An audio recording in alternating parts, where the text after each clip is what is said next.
This is what I would put on every day before going anywhere. But it's okay to be yourself. You're beautiful no matter what. And shake it, shake and around. I'm a student at Towson University and I study criminal justice. But I aspire to be a dancer. That's my ideal career choice.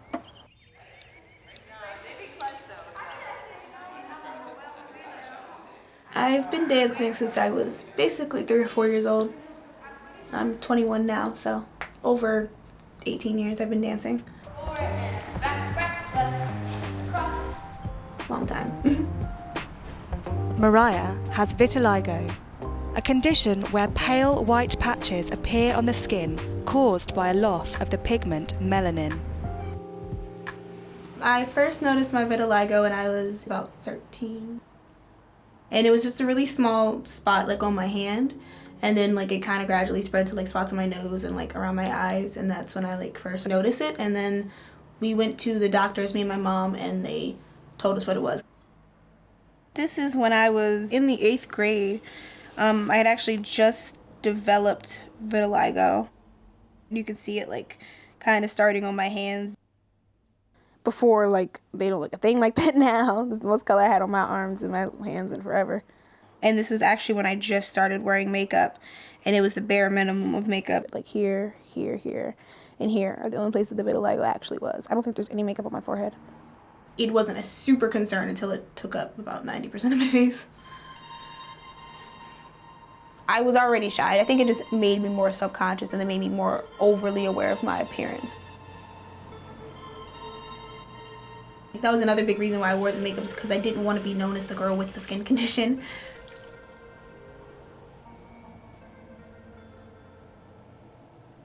I was living on campus for the first time, and that was the time when I was like sleeping in my makeup. I constantly always had it on. It was easier to wear the makeup than to constantly have to explain what the condition was to people at that young age. It's a really good makeup picture. Okay, I wouldn't have known I had on like foundation for real if I didn't know this. My actual shade was not a match. So I mix it like a 3-to-1 or 2-to-1 ratio of the darker color to the lighter color. And then I mix them and I test to see if it is the right color.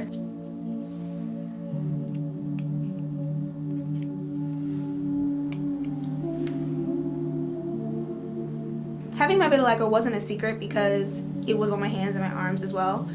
But a lot of people didn't realize the extent to which I had it on my face. Never received any like nicknames in relation to the skin condition. The only time I can ever remember, I think somebody asked if it was contagious. In my opinion, this is purely from me, it came off as disrespectful to me, but I understood why they asked it. This stuff is so messy, drives me crazy. Having on that much makeup, I always had to be hyper vigilant with everything. You don't realize how many times a day you would touch your face, or you don't realize how many times like you'll somebody do something like lay your head on somebody's shoulder or hug somebody and they have on like a lighter color shirt. But it was always a lot of makeup, and I think the biggest thing was that it was super expensive because of what I needed. So I was going through like hundreds of dollars of makeup like easily. And then the setting powder makes it not look like I have on a lot of makeup. When I first started doing my makeup, it took me over like 30 minutes to do. And over the years, I was able to get it down to under 20. To do like a full face of makeup.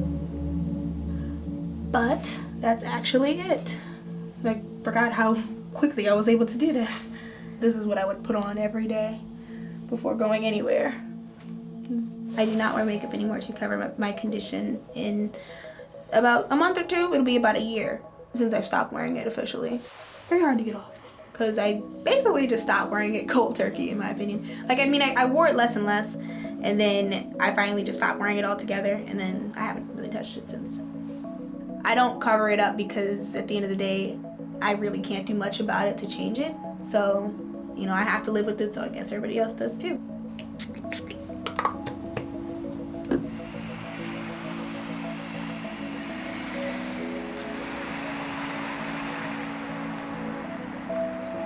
So she came to us, she auditioned for Ladies of Redemption, and we loved her, you know, saw the potential.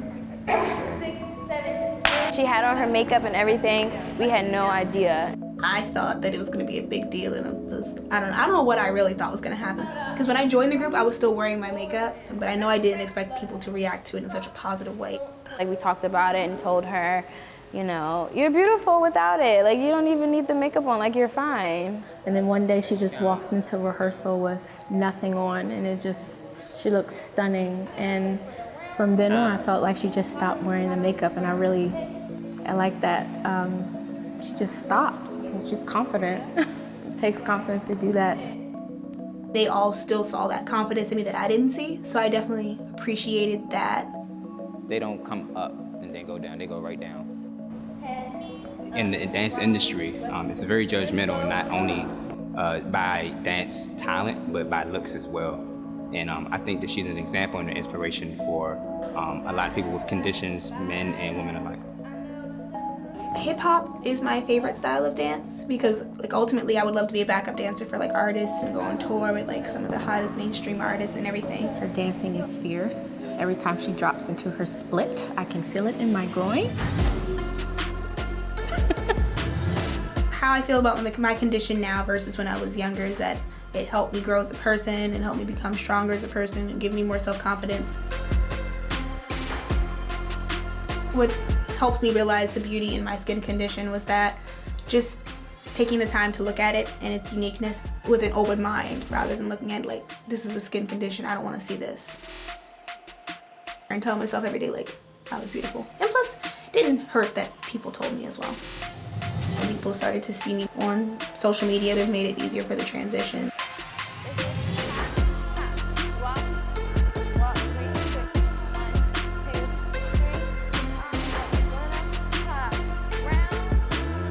The message that I hope to send to people is just that it's okay to be yourself.